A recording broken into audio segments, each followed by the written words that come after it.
Saludos, estimados amigos digitales, donde quiera que se encuentren. Es un placer para mí poder llegar hasta ustedes. Gracias por seguirnos. Reciban un abrazo virtual, mi cariño y mi respeto. Bueno, como había anunciado, esta noche voy a estar conversando con el colega periodista Vladimir Villegas, eh, quien también está ligado al mundo de la política desde hace muchos años.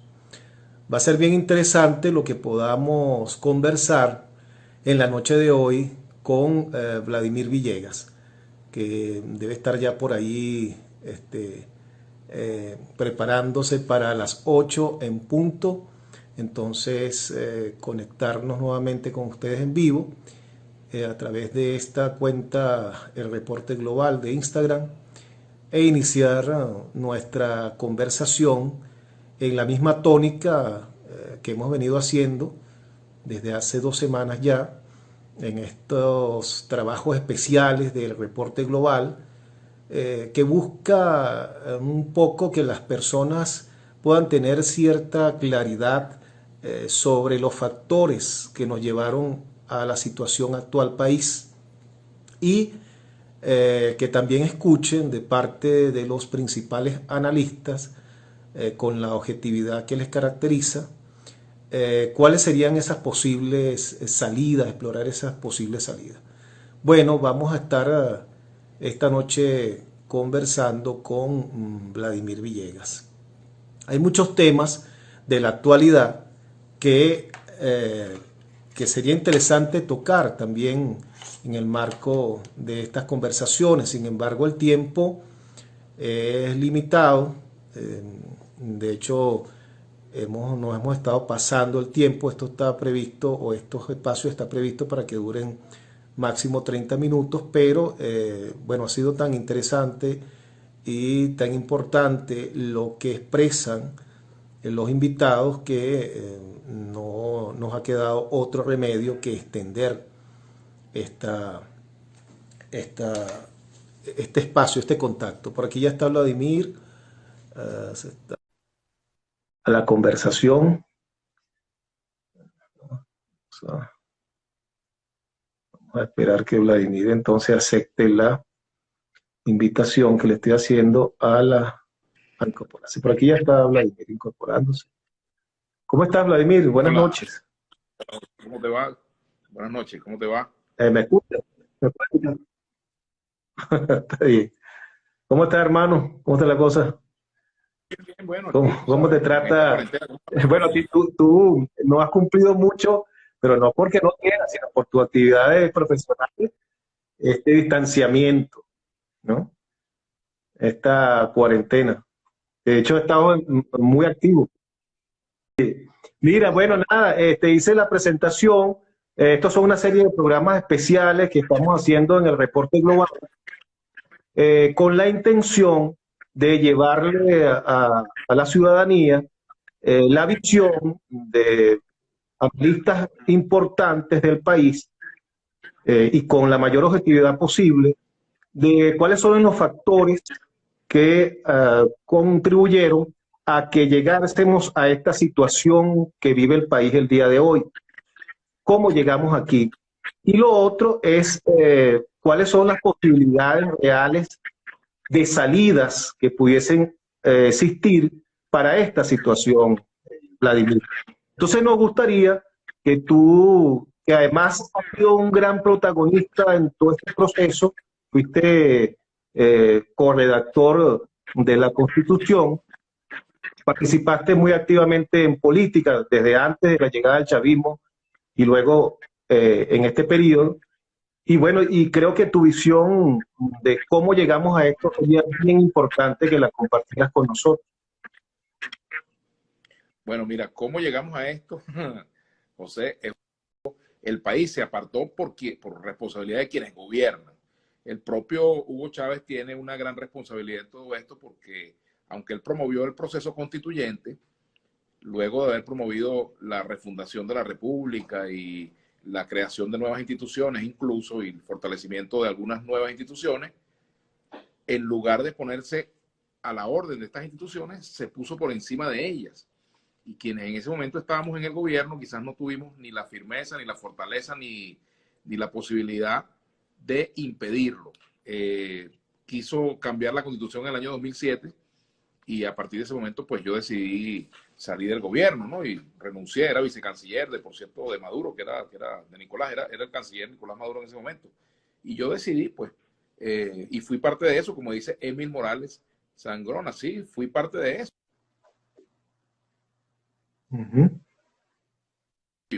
Y bueno, esa situación que ocurrió con la desinstitucionalización del país se fue agravando cada día más.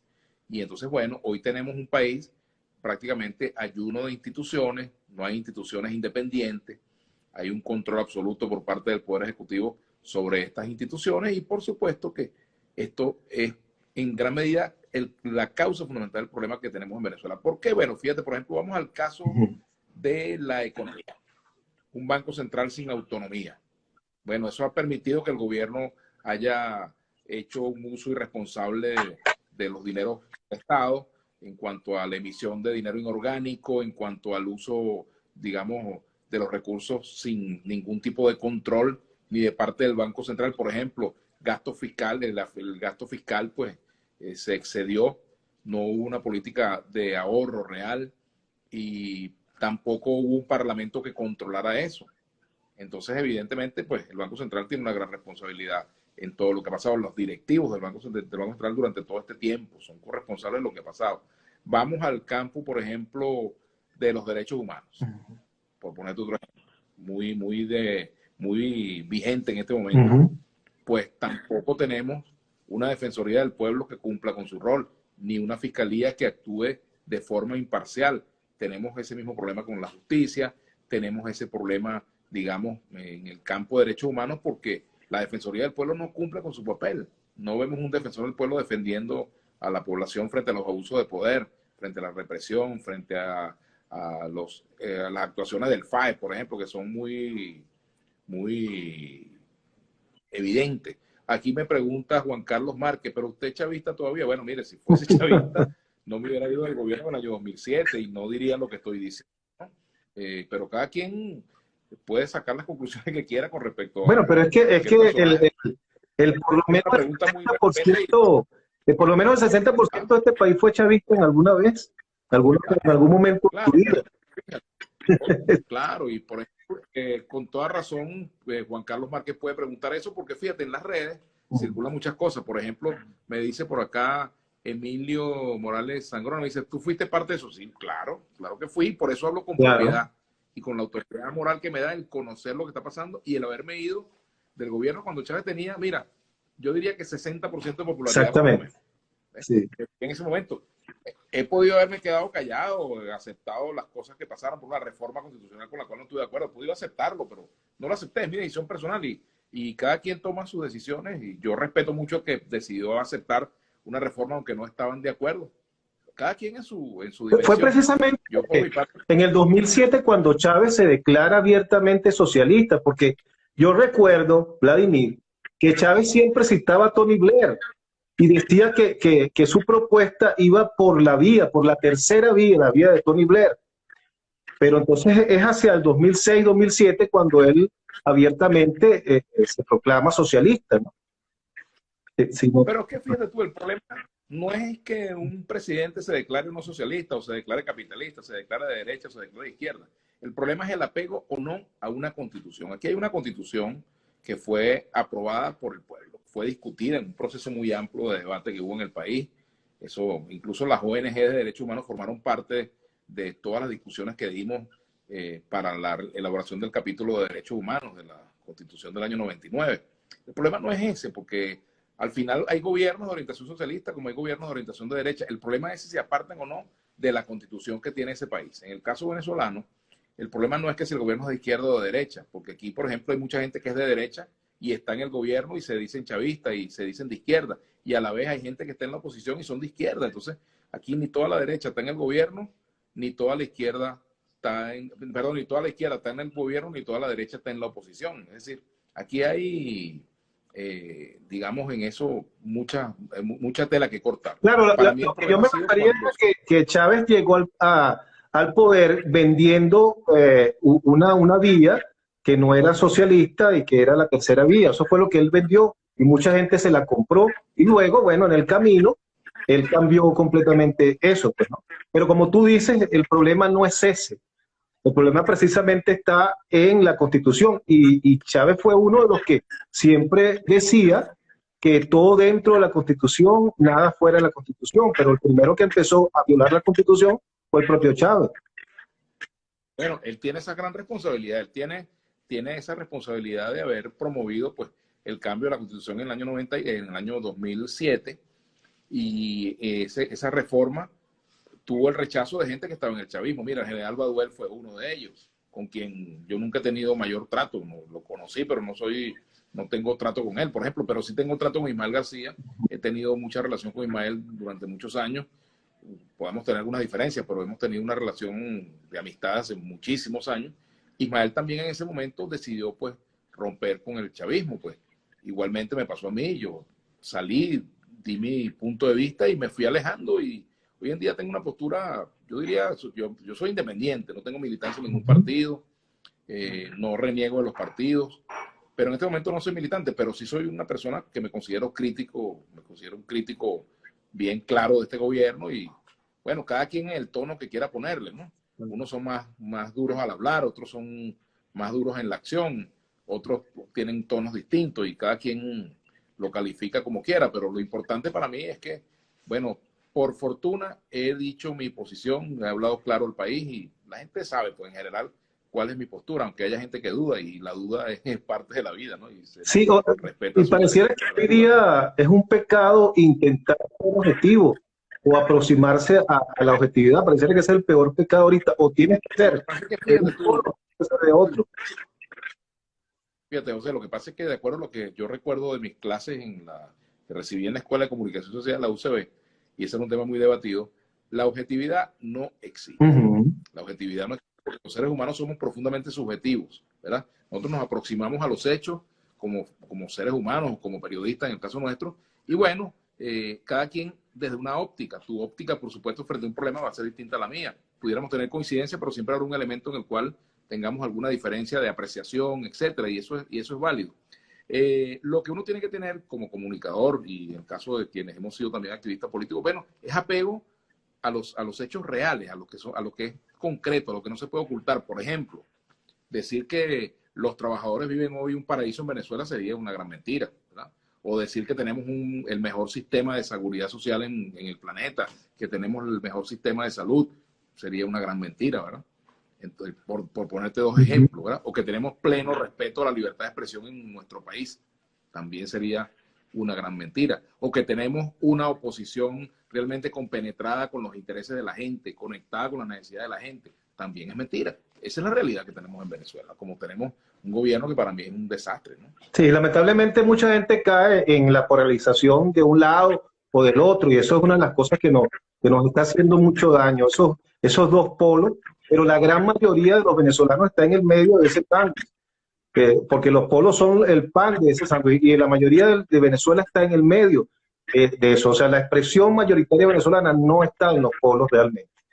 Ahora fíjate, Lo que pasa es que este pan tiene un lado mucho más grueso y otro más eso es delgado. verdad, No se puede eso es verdad. atribuir la misma responsabilidad al gobierno y a la oposición. El gobierno tiene una gran responsabilidad en todo lo que ha pasado. Mira, aquí se han hecho desde hace muchos años recomendaciones en el campo de la economía. Yo recuerdo que Francisco Rodríguez, por Ujú, ejemplo, que formó parte del equipo que trabajó en el programa de gobierno de Henry Falcón, él antes de eso fue llamado por el presidente Maduro y por la gente de UNASUR para ujú. contribuir en la elaboración de un conjunto de recomendaciones en el campo económico.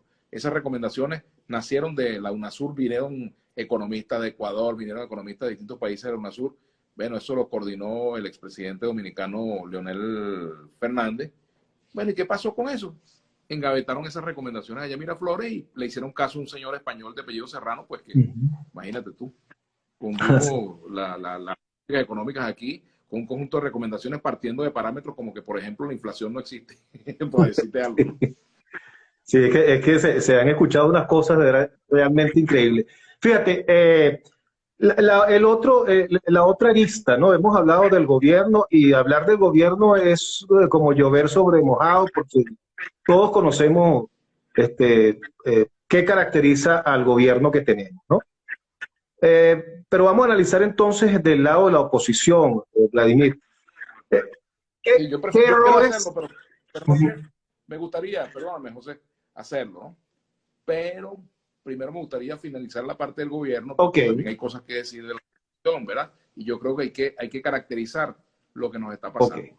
Nos está pasando que es un país que ha perdido sus instituciones, es un país Ujú. donde el gobierno utiliza los recursos públicos en campañas electorales para obtener tajada electoral. Es un gobierno donde hay partidos inhabilitados, donde hay dirigentes sindicales presos, como el caso de Rubén González, donde se presionan los medios, donde se meten presos periodistas porque publican un mensaje en Facebook, o profesores, como el caso de este docente de allá del Estado Nueva Esparta, que está detenido por haber publicado un mensaje en Facebook, o médicos, porque alertan sobre una situación de hospitalaria grave, los llevan a la DGCIN, los busca el CONAS como si fueran un comando antisecuestro, buscando periodistas, buscando médicos, deteniendo el FAE, que supuestamente era para la lucha contra la delincuencia, bueno, persiguiendo periodistas, ¿verdad? Allanando casas. Un gobierno donde ocurren allanamientos en busca de personas solicitadas por razones políticas, y entonces como no encuentran a esa persona, se llevan a toda la familia, menores, viejos, sin importar. Entonces, ese es el gobierno que tenemos, ¿verdad? Ese es el gobierno que tenemos, y esa para mí es lamentable porque tengo primero muchos amigos allí, Ujú. también hasta tengo hermanos en el gobierno, pero ese es otro tema, es un tema de tipo familiar, pero desde el punto de vista político, bueno, tengo claras, marcadísimas diferencias con este gobierno, encabezado por una persona con la cual tuve una relación muy cercana porque estudiamos juntos en el liceo. Entonces, es bueno hablar de esto para que quede claro, porque si uno comienza a hacerle crítica a la oposición, entonces sale cualquiera a decir, bueno, ahí está, favoreciendo al gobierno de Maduro, y no hablas y hablas mal de la oposición. Sí, No, no se trata de eso. Se trata de poner las cosas en su sitio, porque en nombre del diálogo, en nombre de la negociación, en nombre de una salida negociada, pacífica, democrática y constitucional, tampoco se puede obviar la crítica al gobierno. Es decir, sentarse con el gobierno y renunciar al derecho y al deber de criticar las terribles políticas que ha adelantado, pues entonces para eso no se hace política, para eso se meten de una vez en el gobierno, el que piense de esa forma, ¿no? por Entonces, supuesto. tiene que el gobierno aceptar, bueno, claro, si lo quiere aceptar, pero por lo visto no lo acepta, que bueno, que el diálogo va a ser con personas que son críticas, no con personas que van a ir a arrodillarse, o una negociación, si es que se da, que en esto luce bastante compleja, pero yo creo que esas cosas también, ¿no? Entonces, bueno, podemos pasar que es de la oposición, y por aquí, por ejemplo, le toca, dice, aquí ahorita el único partido político que tiene que es ser venezolano. Ajá. Le pregunto, ¿por qué no es un chavista? Tengo familiares que son chavistas y se lo respeto. Claro, estoy de acuerdo con Carlos Márquez. Claro que no es un delito ser chavista. No es un delito. O sea, son venezolanos que, bueno,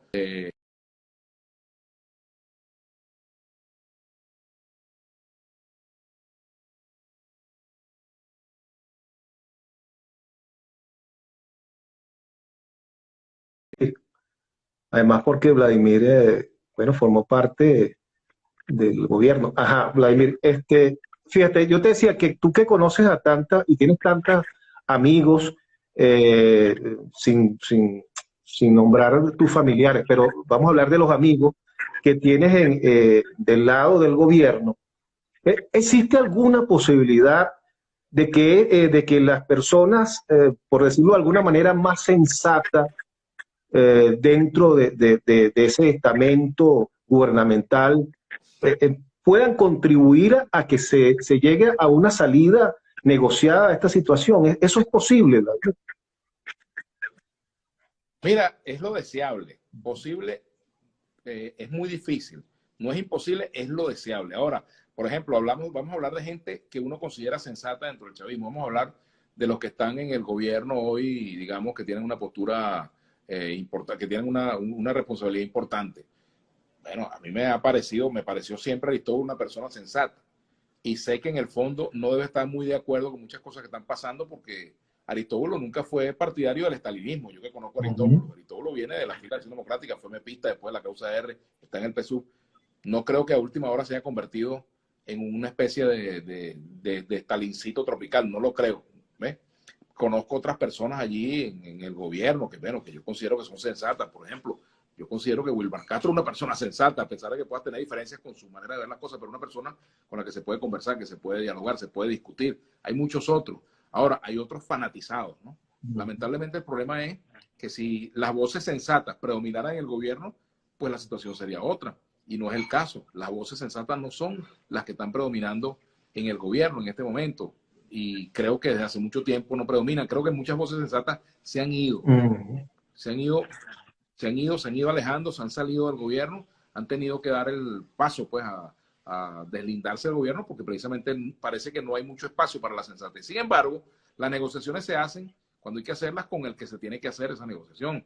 No se van a hacer con las personas que uno desea, digamos, con las que le caiga más simpáticos a uno, con las que le parezca más sensatas o no. Hay que hacer las negociaciones con quien se puede afrontar un problema. Por ejemplo, una negociación entre Corea del Norte y Estados Unidos, pues, imagínate, se ha dado con dos actores que a lo mejor en muchos casos se puedan parecer en algunos aspectos de estilo y cosas, pero que tienen posiciones ideológicas distintas, antagónicas, ¿verdad? Como lo es Donald Trump y Kim Jong-un. O, por ejemplo, las negociaciones que se dieron entre Cuba y Obama. Bueno, se dieron entre dos actores porque para resolver los problemas tienen que estar los actores que deciden. O sea, tú no puedes hacer una negociación con el gobierno, negociando con una parte del gobierno que no es la que decide. Claro. Una negociación sin Maduro en este momento es imposible, ¿verdad? O una negociación con un factor de la oposición sin tomar en cuenta al G4 completo, por ejemplo. Esa es una negociación que va destinada al fracaso. Claro. Entonces, claro, eso no quiere decir que no tengan derecho a sentarse con el gobierno quienes se Claro, no, pero uno habla de con quienes se puede tender puentes, pues a eso, en función de eso me refiero, a que sí hay algunas personas dentro del estamento gubernamental con las que se pudiera tender algunos puentes, pero hemos visto también que el control férreo que tiene Maduro del PSV. Maduro tiene un control absoluto del PSV. Un liderazgo. Sí, eso es verdad. Ahora, claro, hay mucha gente que quizás está dispuesta a hacerlo. El tema es el costo que eso tiene, ¿verdad? El salir públicamente a decir que están de acuerdo con una negociación y a hacer algunos requerimientos para esa negociación, eso es muy difícil que salga de alguien que esté en el entorno del gobierno del presidente Maduro, a menos que se dé un quiebre interno que hasta ahora no se ha visto. Aquí, por ejemplo, un sector de la oposición ha estado apostando durante mucho tiempo al quiebre en las Fuerzas Armadas y lo que ha habido son pequeños rasguños, pero quiebre no se ha dado en las Fuerzas Armadas. Las Fuerzas Armadas hasta ahora está apoyando al gobierno, ¿verdad? Y es parte fundamental, es la columna vertebral del gobierno, ¿verdad? Un gobierno no es una unidad cívico-militar, sino militar-cívico, como en una oportunidad dijo Pablo Medina cuando estaba comenzando eso, ¿no? Y bueno, esa es la realidad. Ahora, ¿cómo haces tú una negociación sin los decisores? Los decisores son los que tendrían que sentarse a negociar ahora. Para tú negociar también, tiene que haber, digamos, crear las condiciones. Cosas que esté dispuesto a ceder y cosas que el otro esté dispuesto a ceder. Y tiene que haber también garantía. Por ejemplo, si la respuesta que tú le das al gobierno es que les tienes una orden de captura, que les tienes la braga lista, que le tienes ya el avión donde lo vas a mandar a una cárcel de por vida, que le vas a aplicar o pena de muerte o cadena perpetua o los vas a expropiar y le vas a allanar sus casas y los vas a poner preso a todos, pues evidentemente que ellos no querrán negociar. Como igualmente desde la oposición tampoco se puede pedir que la oposición renuncie a sus reclamos democráticos que son absolutamente justos para sentarse a negociar con el gobierno, porque ¿qué vas a negociar con el gobierno? Que te suelten un preso, sí, que te den permiso para hacer una marcha, que te permitan participar en una elección, aunque con los candidatos que el gobierno diga, por ejemplo. O sea, hay temas que son no negociables. Entonces, es allí donde se ha fallado. Y también tiene que ver con las circunstancias que estamos viviendo, porque fíjate que la circunstancia de este momento, Vladimir, es diferente a hace 2 años, 3 años, bueno, completamente diferente y más aún con esta situación de la pandemia. El gobierno ahorita, y conversaba con Francisco Rodríguez el lunes, y yo le preguntaba, mira, pero ¿cómo está haciendo el gobierno? ¿De dónde está sacando dinero el gobierno? Y Francisco me decía que no sabía, que el gobierno no tenía en este momento de dónde sacar recursos. Ahora, eso, para alguien que está al frente del poder, es una situación bien difícil y que también pudiera ser proclive de alguna manera a que eso lo conlleve a una negociación. Sí, bueno, ese es uno de los puntos, fíjate, porque en el fondo de todo esto, lo que está es el pueblo de Venezuela. O sea, lo que el pueblo venezolano ha reclamado durante todos estos años, una mejor forma de vida. Por ejemplo, aquí Acosta Robert me pregunta que si el venezolano cometió un pecado o un error al querer buscar un cambio para el progreso común. No, al contrario, precisamente de eso se trataba cuando apoyamos a Chávez en el año 99. En eso creímos muchos venezolanos, que eso podía pasar, ¿verdad? Y de hecho, en los primeros tiempos pudiéramos decir que se avanzaron algunas cosas, hubo políticas sociales que fueron importantes, que tuvieron un peso importante y que luego se fueron desvaneciendo muchas de ellas, ¿no? Entonces, claro, evidentemente el gobierno no es el gobierno, es el país que necesita que haya una negociación. No es para Maduro, no es para Diosdado Cabello, no es para Guaidó, no es para Leopoldo López, es para el país, porque tenemos una economía quebrada, tenemos una situación del sistema de salud, bueno, absolutamente vergonzosa en un país petrolero, tenemos gente comiendo de la basura, yo los veo todos los días, tenemos gente que vive el día a día y no puede salir a trabajar y no tiene cómo sobrevivir en este momento, ¿verdad? Y esa situación se puede agravar en el tiempo. Tenemos una hiperinflación que ha acabado con la calidad de vida, se ha llevado por medio, mira, a los profesionales, se ha llevado por medio a la clase media, gente se ha tenido que ir del país corriendo, unos perseguidos políticos, pero la mayoría por razones socioeconómicas, la absoluta mayoría porque no tienen seguridad jurídica, no tienen trabajo, no tienen un salario digno y se van, ¿verdad? Entonces, para esa gente es que hay que darle una respuesta a esa gente. Ahora, el gobierno en este momento, él podrá tener control, ¿verdad? Tiene un control de la situación y la pandemia lo ha ayudado, hay que decirlo, ¿verdad? Fíjate tú, aquí hay una paradoja. Gracias a la pandemia no se ha sentido tan fuerte la situación de escasez de la gasolina, ¿verdad? Por la cuarentena. Y quizás gracias a la escasez de la gasolina, tampoco se ha desbordado la presencia de la gente en la calle. Es decir, dos elementos que han jugado para que haya una especie de control, digamos, un control, yo no diría absoluto, pero al menos en gran medida un control de la situación por parte del gobierno. Ahora, eso no quiere decir que el gobierno sea muy popular, porque yo estoy seguro que aquí se hacen unas elecciones en igualdad de condiciones, unas elecciones, como las llaman algunos, libres, ¿verdad? Donde haya igualdad de condiciones, que se controle el gasto público, que todos puedan participar, etcétera. Te aseguro que el gobierno es barrido, o sea, saldría siendo lo que en realidad creo que el chavismo hoy es, o el chavismo gobernante, una minoría. Ahora, yo sí creo en que tiene que haber una solución, bueno, debería haber una solución negociada, porque las soluciones no negociadas terminan no siendo soluciones, terminan siendo salidas. Por una parte, puede salir un gobierno, pero entras a lo mejor en otras circunstancias. Ponle tú que se produzca un derrocamiento militar de Maduro, ¿verdad? O un alzamiento armado de grupos que vengan de fuera, o una intervención X. ¿Quién garantiza que eso va a derivar en más democracia o en democracia para el país? ¿Quién garantiza que eso va a ser un costo social mínimo? ¿Quién garantiza que va a cauterizar una situación como esa, un escenario de posible violencia?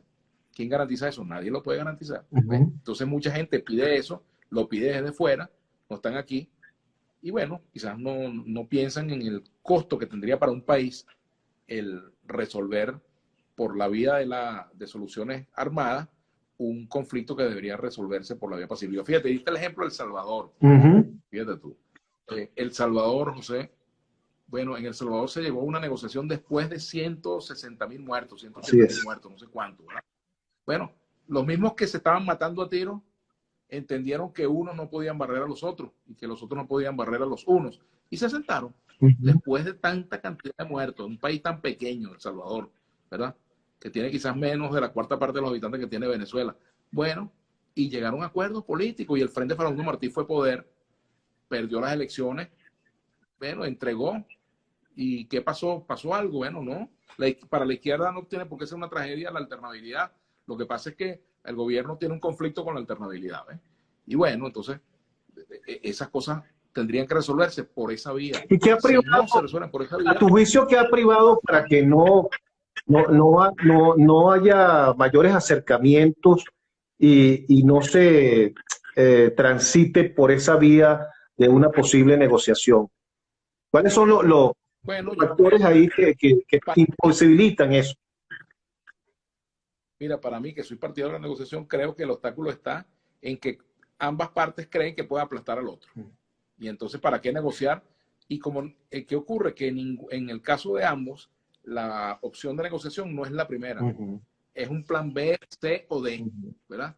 Pero la primera es, veo cómo aplasto al otro y me quedo con el poder. Después, bueno, si es una solución no negociada, pues no habría garantías para el que salga fregado en esa solución, entre comillas, que puede ser, ojo, puede ser una solución más autoritaria, puede ser una solución más represiva, puede ser una solución violenta, puede ser una solución que se traduzca en más desigualdad, aunque podría ser a lo mejor un milagro, ¿verdad? Que ocurra por la vía de la violencia un milagro, pero hemos visto las experiencias en el mundo y la absoluta mayoría de las transiciones, cuando se habla de transición, pues han sido producto de una negociación. Hay un estudio interesante de John Magdaleno que lo re claramente, ¿verdad? Mira, aquí dice, al que le toca, como venezolanos estamos viviendo desidias y lo único que, y a los únicos que han perjudicado y han vivido estos experimentos de laboratorio es al pueblo humilde. Vivimos como esclavos modernos, dice este amigo, ¿no? Buenas noches, soy un joven de 20 años, te pregunto, ¿cuál es el futuro en Venezuela? Yo no elegí ni a Chávez ni a Maduro, dice Johnny González. Bueno, mira, no tengo la bolita de cristal, Johnny, para saber cuál es el futuro de Venezuela, pero sí quisiera que tuviéramos un país en el cual jóvenes como tú no tengan que irse, no tengan que apostar a probar suerte en otros lugares, teniendo una patria que les puede dar cobijo, empleo, salud, educación, seguridad jurídica, seguridad social, etcétera. Ese es el sueño que yo tengo, pues, para todos los jóvenes venezolanos, para las futuras generaciones y para los que estamos ya también, bueno, que ya no somos tan jóvenes, pero que también quisiéramos tener un futuro distinto, ¿no? Lo que nos La pueda quedar. política, Vladimir, la política, fíjate, los partidos políticos en este momento están en una situación bien difícil, pero además de bien difícil, bien despegada del resto de la sociedad. O sea, tal vez hoy más que nunca, en los últimos años, la dirigencia partidista y los partidos como tal están absolutamente alejados de lo que es el sentir diario de la ciudadanía y del pensamiento ciudadano. Y eso se nota en todas partes, en todos lados. Y eso es muy peligroso. Claro que es peligroso porque yo, por ejemplo, yo no hago culto al antipartidismo. El antipartidismo es el que nos ha traído a estas situaciones, ¿verdad? Porque aquí, por ejemplo, durante mucho tiempo se promovió una campaña antipartido y aquí en el año 98, aquí íbamos a elegir a un líder mesiánico. Bien hubiera sido, bueno, fue Chávez, pero hubiera podido ser Irene Sáez o ha podido ser Salas Romer. Todos, de alguna manera, fueron críticos del modelo de partido, ¿verdad? Y aquí hubo una campaña de grupos de ultraderecha muy pequeños, pero que tenían mucha fuerza económica, de grupos de derecha, contra los partidos políticos, contra DEC, contra COPEI, que también tenían sus propios pecados, pero más que contra DEC y COPEI era contra la posibilidad de que en Venezuela siguiera funcionando un sistema de partidos, con todas las fallas. Mira que yo sí fui crítico de la Cuarta República, muy crítico, pero bueno, yo reivindico la vida donde una fiscalía, tú ibas a la fiscalía y te atendían, eras diputado y te respetaban tu fuero parlamentario, eras minoría y te respetaban tu representación proporcional de las minorías, etcétera, etcétera. O sea, caramba, creo que esas cosas hay que retomarlas, ¿verdad? Para el futuro inmediato.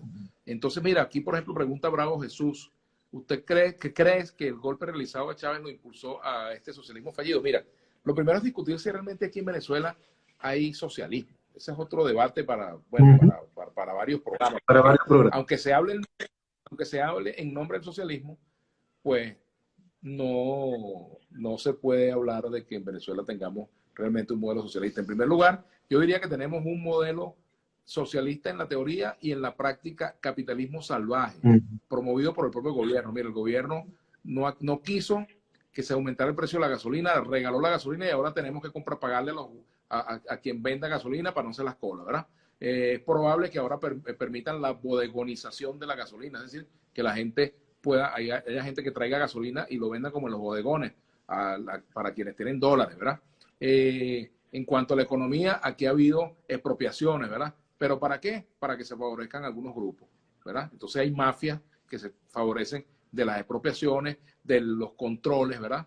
Así como hubo mafias que se aprovecharon de expropiaciones de empresas, de supuestas, por ejemplo, lo que pasó con Cadivi, bueno, mafias que vivieron de eso, pues también cada vez que hay políticas de control, hay gente atrás. Entonces tú ves, bueno, la mafia que controla la gasolina, el que controla los alimentos, la corrupción en las importaciones, etcétera, etcétera. ¿Por qué? Porque, bueno, lo que hubo en alguna medida fue un proceso de sustitución de élites, ¿verdad? Y el pueblo pobre sigue siendo el mismo. Fíjate tú, por ejemplo, una de las banderas del socialismo supuestamente es el poder de los trabajadores. Y aquí se habla supuestamente de que tenemos un gobierno obrero. Y este es un gobierno obrero donde los trabajadores tienen el peor salario mínimo de América Latina. Entonces, ¿cómo se explica eso, verdad? En un país petrolero.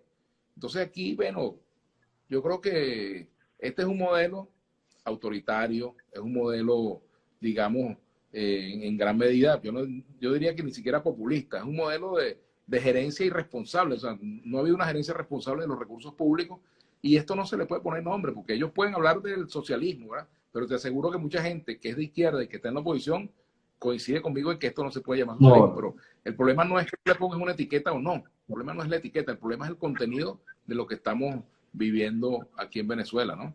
La dirigencia política del país, Vladimir, fíjate, conversando con Carlos Raúl Hernández, con el propio John Magdaleno, con Andrés Caleca y otros analistas importantes, eh, a- puntos coincidentes, por ejemplo, entre ellos ha sido la dirigencia política del país, que no ha estado a la altura de las circunstancias. ¿Cuál es tu visión sobre eso? Bueno, mira, yo, por ejemplo, yo no estoy de acuerdo con la estrategia del G4. Por ejemplo, ese mantra de los 3 pasos se ha quedado en el camino. Eso ha sido una política, bueno, que no ha tenido éxito, ¿verdad? La oposición ha fracasado porque, bueno, en primer lugar, el gobierno, fíjate tú qué pasó con la oposición aquí en Venezuela, ¿no? O con quienes dirigen la oposición básicamente. El gobierno dinamitó la ruta electoral. ¿Cómo la dinamitó? Bueno, con los puntos rojos, con el uso de recursos públicos para la campaña, con la inhabilitación de los candidatos de otros de partidos que no les eran de su agrado, con las golpizas a dirigentes políticos en plenas campañas electorales, etcétera, etcétera, con el manejo descarado del CNE. Es decir, el gobierno dinamitó la ruta electoral. ¿Y qué hizo la oposición que es mayoría, o por lo menos que toma las decisiones, que son mayoría en la Asamblea y que toma las decisiones? El D4, bueno, le puso el fosforito a esa dinamita. ¿Cómo se lo puso? Regalándole al gobierno la ruta electoral, o por lo menos ese camino electoral. El no participar para mí fue un error, ¿verdad? Yo hubiese participado, ¿bajo qué condiciones? Mira, hasta en las peores condiciones. Pero para poner al gobierno. ¿en qué momento se perdió la brújula? Porque después del 2015, que pasamos a ser mayoría, la oposición, oye, veníamos como bien. Y luego venían las elecciones municipales, las elecciones de alcaldes, las elecciones de gobernadores, y la lógica decía, la lógica política, de que había que participar e ir ganando la mayoría en esos espacios para ir acorralando a los que están en el poder. Perdimos eso, Vladimir. Bueno, mira, cuando se empezó a hablar, aunque no fue, después él ha dicho que no fue lo que quiso decir, lo que dijo el Ramos, que en 6 meses iban a sacar a Maduro. Eso se convirtió en una especie de línea política, ¿no? Y yo creo que eso fue resultado, pensando yo en voz alta aquí, de la negociación que hubo entre ADE y Voluntad Popular para que Henry fuera el primer presidente de la Asamblea y no Julio Borges, que era el que respondía en ese momento. Pero ahora fíjate cómo son las cosas. Julio Borges ahora está en estrecha alianza con esos sectores que son para mí, bueno, con una política con la que yo no estoy de acuerdo, una política para mí un tanto extrema, ¿no? Ahora fíjate, ¿qué pasó? Que, por ejemplo, había el escenario de las elecciones a gobernadores, ¿verdad?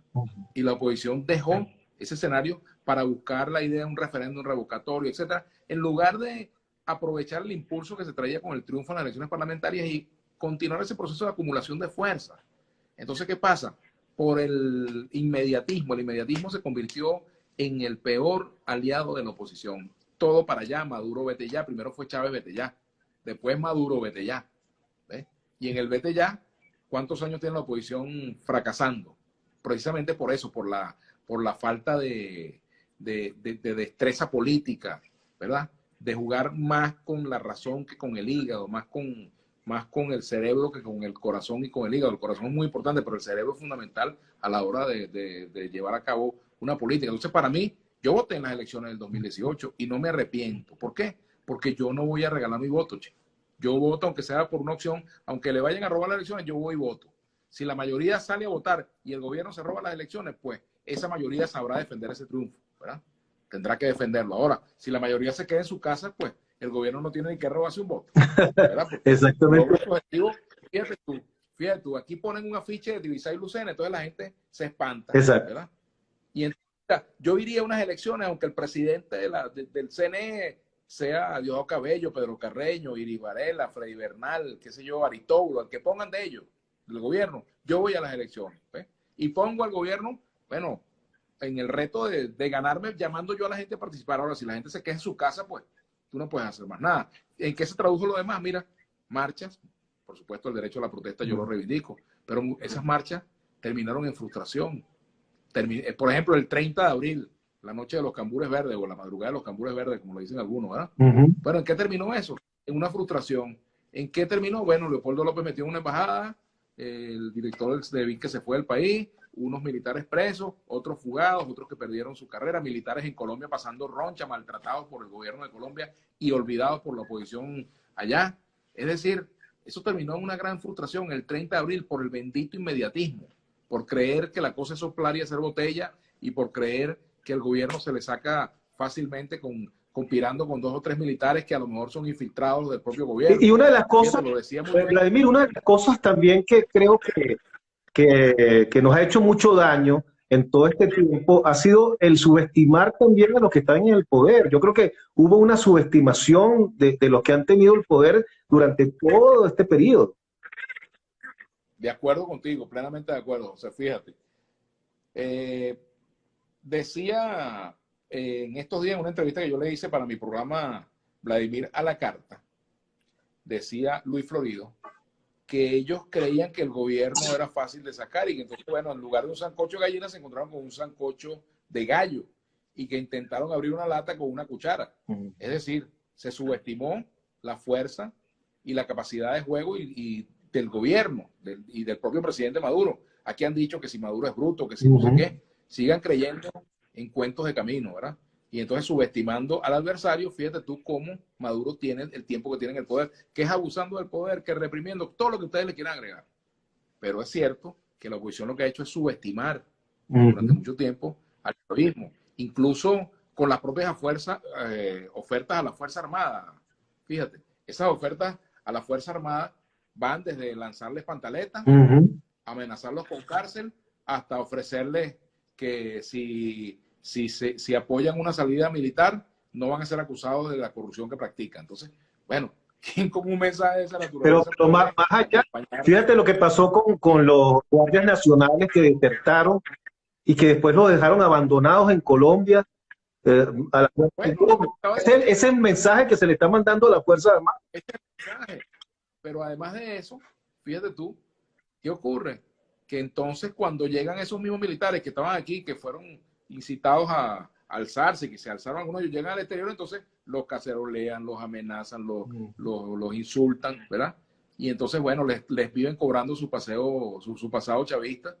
Y entonces, bueno, esos militares que van a pensar, bueno, mira, yo para eso me quedo donde estoy o no me meto, pues me retiro, me voy a mi casa, pero acompañar una fuerza que no le da un trato digno a quienes vienen desde el chavismo, pues es terrible. Y además creer que es que los militares van a quitar el poder a Maduro y van a llamar a Guaidó, van a llamar a Julio Borges, a el poder o a Henry Ramos. Es creer que son imbéciles y realmente, si fueran imbéciles, no tendrían el poder realmente, ¿no? Eso es lo que yo creo. Dos frases que se están manejando, se han estado manejando en los últimos meses, en el último año, que me gustaría tu opinión sobre ella. Una es no podemos solos y la otra es como sea. Exacto, bueno, el como sea, Maduro lo utilizó. Voy a ganar las elecciones como sea, y la ganó como fue. Todo el mundo vio cómo fue esa campaña. Bueno, imagínate tú, la golpiza que le dieron a este diputado que era al Popular Comandos. Bueno, por ejemplo, la instalación de puntos rojos, que fue parte de una de las cosas que se había acordado, era la no instalación de los puntos rojos, los autobuses caleteando gente. La compra, los autobuses que pagamos nosotros con nuestros impuestos, ¿verdad? Bueno, y evidentemente eso fue un error, por supuesto, el no participar, pero también un abuso de poder del gobierno. Eso todo es así. Yo entiendo quienes de buena fe creen que no hay que participar en elecciones, pero los resultados nos muestran todo lo contrario. Fíjate tú, si la oposición en Brasil no hubiera participado, si la oposición en Bolivia no participa, no se da el escenario que condujo a la salida del poder de Evo Morales, que para mí tiene mucho también de golpe de Estado, pero si la oposición no participa en esas elecciones, Evo Morales estaría ahí. Y una tranquilo. oposición que se sabía y reconocía minoría frente a Morales. Y sin embargo decidió participar. Así es. Bueno, fíjate, y así, si vamos a varios ejemplos, imagínate tú, los países donde hay gobiernos de izquierda, orientación de izquierda, que la oposición no participara. Ahí está Uruguay, ¿verdad? Bueno, en todos esos casos, la lección que se le dio a los venezolanos es que fue un error quedarse en la casa. Fue un error. Así que, si aquí se convocan elecciones parlamentarias, en este momento es imposible pensar en eso por razones del coronavirus, ¿verdad? Pero si aquí se quedan a convocar unas elecciones, pues quedarse en la casa es regalarle, o sea, por cada voto que usted deja de emitir contra el gobierno, se le suma al gobierno el que usted dejó de emitir y el que vote por ellos. Es decir, en estos días salió una información en Franpress y después la replicaron otras agencias internacionales, que es que hay conversaciones, o por lo menos preliminares, entre factores del gobierno y de la oposición. ¿Qué sabes tú de eso? Mira, no sé nada, pero ojalá fuese verdad tanta belleza, porque sería lo lógico. Mira, tenemos una pandemia, aunque el gobierno diga que todo está controlado, bueno, aquí puede haber su registro, aquí puede haber casos que no hayan sido denunciados, aquí no se sabe qué va a pasar, digamos, con esa aglomeración de personas en sitios de tanta concurrencia como las plazas, como Katia, como Petare, o como pasa en el interior del país, Valencia, etcétera, donde se ven aglomeraciones, bueno, y uno no sabe qué está haciendo ese virus por ahí, ¿verdad? Y Dios quiera que no, y Dios quiera que sea verdad todo lo que el gobierno dice. Dios quiera que sea verdad. Pero la realidad es que no hemos superado la amenaza del coronavirus, está allí, pero además las consecuencias económicas del coronavirus no las hemos visto. Lo que hemos visto es pura peladura, no roncha, como se dice por allá como se decía antes. Usted lo que ha visto es roncha, no ha visto peladura. La propuesta de los Estados Unidos, Vladimir, ¿cómo observas esa propuesta que ha hecho que en el camino ha ido flexibilizando y cambiando, ¿no? Un poco. Bueno, mira, es precisamente de lo que estamos hablando. Aquí hay gente que piensa que otros tienen que hacer la tarea, ¿verdad? Que hay que esperar a que vengan de fuera, así como ahorita están hablando de extraterrestres, pues que vengan extra venezolanos, gente del exterior a resolver el problema aquí con un dron, con una ametralladora, con qué sé yo, con cañones, con barcos, con aviones, a resolver un problema que deberíamos resolverlo por los venezolanos. Eso es como que tú tengas un problema conyugal, ¿verdad? Cualquiera, no te voy a poner aquí ejemplo, cualquiera tenga un problema conyugal, entonces mete un tercero en la cama para que arregle el problema. Eso no se resuelve así, ¿verdad? Claro. Entonces, creo que es un error apelar a fuerzas extranjeras para resolver un problema que debemos resolver los venezolanos. Eso no quiere decir que no haya presión internacional, pero al final, presión, porque bueno, si hay violación de derechos, es como que tú ves una golpiza en un edificio, en un apartamento vecino al tuyo. Caramba, tú a lo mejor no vas a meterte en la casa a detener eso, pero llamas a la policía o buscas la manera de incidir para que eso no ocurra, ¿verdad? Por distintos mecanismos, pero una solución de esa naturaleza puede terminar no siendo una solución. Ahora, ese plan de Estados Unidos, mira, el problema es que la OTAN, o por lo menos el segmento que dirige la oposición, colocó a Estados Unidos como el gran decisor de la estrategia que se debe llevar en Venezuela. Y entonces, claro, ya a partir de allí, cualquier cosa que los Estados Unidos diseñen como plan, ellos lo aceptan, ¿verdad? Aunque haya marchas y contramarchas, como tú muy bien señalabas, porque en algunos momentos es desde la negociación hasta a elecciones sin Maduro, hasta elecciones con Maduro, hasta negociaciones con los militares, negociaciones sin los militares. O sea, hay todo un conjunto de variantes en la estrategia norteamericana porque la situación venezolana tampoco es fácil. Venezuela no es República Dominicana, con todo el respeto a República Dominicana, no es Panamá. Venezuela es un país que tendría, en cuyo caso una operación militar tendría quizás consecuencias, bueno, muy distintas a la invasión de Panamá o a la invasión de Dominicana en los años 60, ¿verdad? Es decir, son circunstancias distintas. Entonces, ellos mismos están midiendo, además, al final, Estados Unidos va a hacer lo que le convenga a la estrategia o a la táctica electoral de Donald Trump. Ellos no van a poner como primero el interés de Venezuela, sino van a poner primero sus intereses. Y en este caso, hay una campaña electoral. Y dependiendo de cómo vaya esa campaña, pues quizás también veremos la intensidad o no de lo que está pasando. Sí.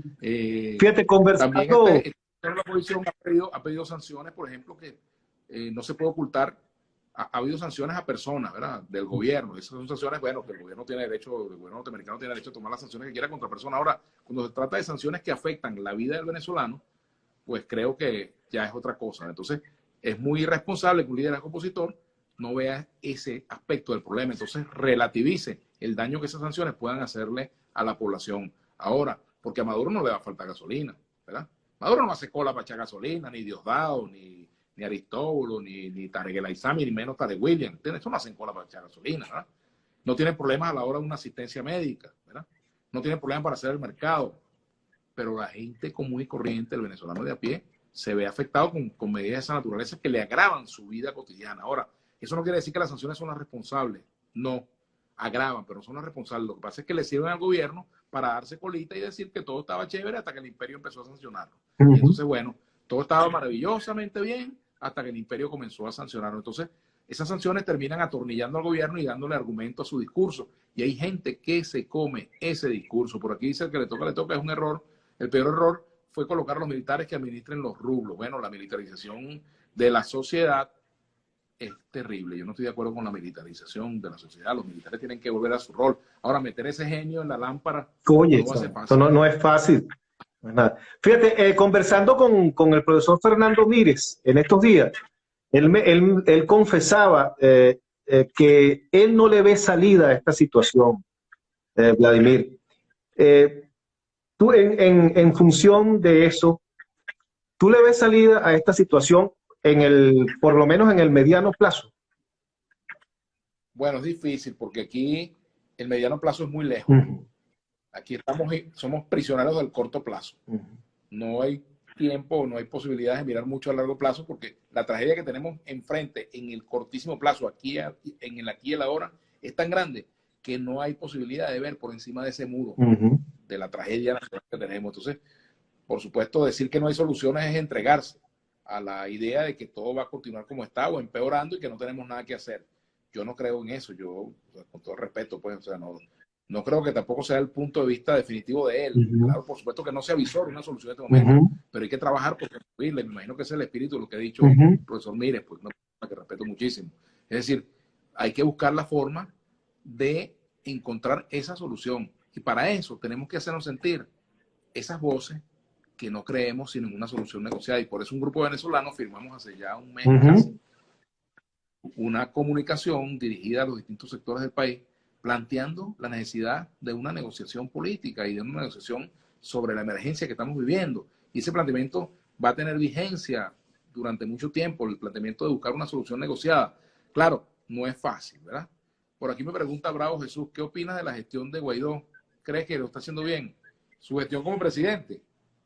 Bueno, aquí hay un presidente que está gobernando que es Nicolás Maduro, que la Asamblea Nacional ya ha declarado a Guaidó como presidente interino, etcétera, es otra cosa, pero gestión como tal no se puede medir. Y si me lo dices como líder opositor, si me preguntas como líder opositor, pues yo creo que tuvo un momento de pico, un momento de mucho apoyo popular, y creo que eso ha cambiado. Creo que el 30 de abril fue una especie de cañonazo en la línea de flotación de ese liderazgo. Fue terrible lo que pasó el 30 de abril. Fue un grave error ese 30 de abril. Y el no deslindarse de las posturas más extremistas termina haciéndole daño. Mira, si Guaidó se moviera hacia una posición más hacia el centro, más hacia la política y menos hacia la espectacularidad del discurso encendido, creo que tendría mucho más éxito. Pero bueno, es cuestión de opciones, es cuestión de su decisión. Yo tengo mi punto de vista. Vladimir, que el G4 pareciera que se ha acercado mucho hacia el extremismo opositor. De hecho, bueno, crearon ahí una figura donde está María Corina, donde está Ramos Ayú, una cosa, como una especie de arroz con mango allí. ¿Cómo ves eso? Bueno, mira, es que en el G4 no todo es unanimidad. Ahí hay mucha gente que está sometida a una especie de chantaje político. Mira, pasa en el G4 lo mismo que pasa en el gobierno. O sea, fíjate, en el gobierno hay un conjunto de personas que yo sé que no están de acuerdo con el extremismo, ese vocinglero que nos gobierna, ¿verdad? Pero están ahí, son prisioneros, son una especie de rehenes. Igualmente, hay rehenes en el G4 de esa política. Yo te aseguro que muchos adecos se sienten rehenes, gente de un nuevo tiempo, incluso un sector de primera justicia se siente rehén de esa política, ¿verdad? Ahora, tampoco la alternativa es ir a buscar que el gobierno nos tire algo, ¿entiendes? El tírame algo ahí, suéltame un presito, qué sé yo, que es muy importante, cada preso es muy importante, cada familia, no relativizo esto, pero caramba, dame un preso, ¿vale? Para sentir que me está cediendo algo. Vamos a reunirnos. Pues el gobierno lo que quiere es la foto. El gobierno no quiere negociación con ese sector de la llamada mesita, no está dispuesto a entregarle nada que sea contundente. Pero lo que quiere es la foto. Que el sector de la mesita, que es un sector, bueno, con el cual yo me identifico de alguna manera por la vía que plantean para salir de esto, que es la vía del voto, la vía de la negociación, que me parece que es la vía de los demócratas. Pero fíjate que entre esos factores que conforman la llamada mesita no hay unidad. Existió la concertación, después de las elecciones del 2018 se creó la concertación donde se agruparon esos factores, pero después eso desapareció y entonces estos factores que coinciden en pensamiento y en las maneras, tampoco hay unidad entre ellos. Fíjate, yo me identifico con la idea de una mesa de negociación y me parece que fue una buena iniciativa ese esfuerzo, estoy de acuerdo, digamos en líneas generales. ¿Qué les cuestiono? Y no es que te lo diga a ti, y que lo diga aquí ahorita, se lo he dicho personalmente a Claudio Fermín y se lo he dicho a mis amigos que están en el Partido Soluciones y se lo he dicho a muchos amigos que están en Avanzada. Les cuestiono que son a veces muy blandengues frente al gobierno, que el país no los percibe como una oposición real porque su discurso frente al gobierno, bueno, es un discurso muy timorato, me perdonan la palabra, es un discurso muy blandengue.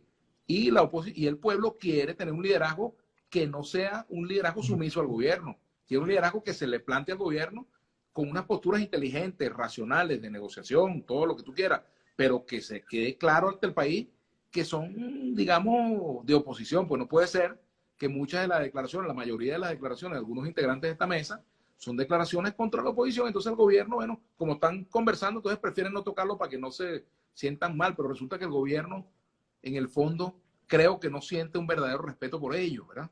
Eso es lo que yo siento. Entonces, ¿qué es lo que yo creo? Que debería buscarse la forma de que la oposición en su conjunto llegue a una estrategia común. Y entonces, claro, tú estás hablando de negociación, estás hablando de diálogo, te sientas con el gobierno, pero no buscas resolver tus diferencias con el G4. ¿O es que crees que vas a llegar a una solución del conflicto político venezolano sin el G4? Eso sería una soberana tontería, creer eso. Creer que te vas a un acuerdo con Maduro, dejando por fuera el G4 y vas a resolver los problemas de gobernabilidad, los problemas de falta de democracia en Venezuela, etcétera, todo eso, lo vas a resolver con el gobierno. Eso no es. Pero es que el mismo gobierno lo tiene claro, Vladimir. El mismo gobierno lo tiene claro que si los acuerdos no son también con el sector del G4, no tienen validez, no tienen mayor validez. Claro, segundos aquí, Vladimir, muchas gracias por este contacto, porque ya Instagram nos va a cortar. Y bueno, nada, estamos seguimos en el análisis del día a día del país. Gracias por aquí dice, esta entrevista está mejor que la que hiciste a mediodía. Mira, muchas gracias. Muchas gracias a todos.